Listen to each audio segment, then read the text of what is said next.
Okay, here's another example of using the kinematic equations, the big four. We know what to do and we know where to start. Write the big four down and then we'll get into the problem.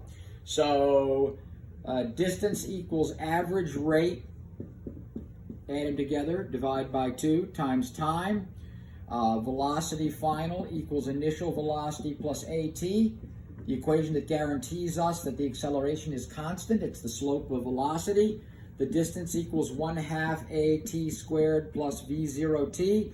This equation comes from these two, and this equation also follows if you use algebra. You're not responsible for being able to do it, so there's no sense in teaching it to you. You just memorize those four equations and you're on your way to solving the problems. What four things do I know? This is supposedly a building.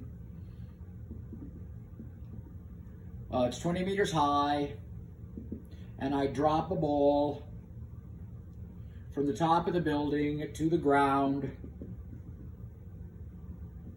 Acceleration is on Earth. It's 10 meters per second squared downward. So it's in the same direction as the height. So they're both 20.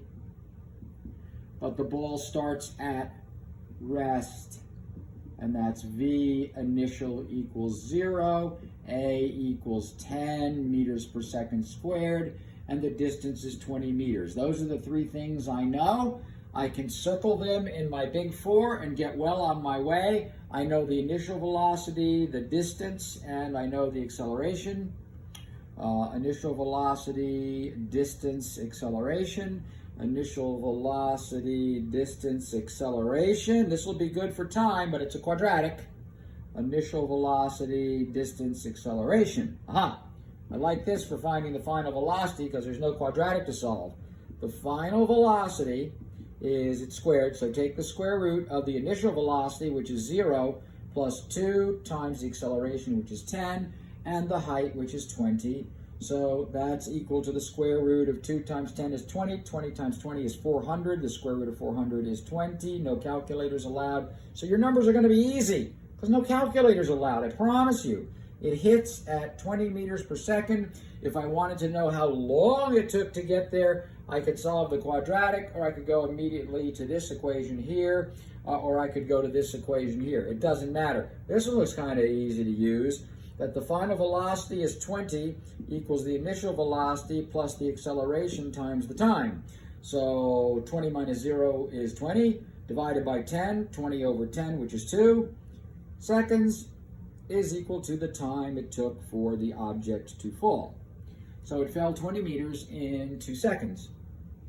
So that's an easy equation to do. Remember, when we don't know where to start on a kinematic problem, we write the four equations down and circle the three things we know. Circle 3 items. Find the other 2. You can do this stuff. You can find some practice examples on my website, getfreducated.com. Freducator, the educator, is the extremely long password made by my student who thought it would be funny to do that. So we're all laughing now. Why don't you practice a few on your own? Maybe we'll do another couple. I'll post another couple. You can check them as you go before we go to the next topic, which is going to be a quick review of vectors.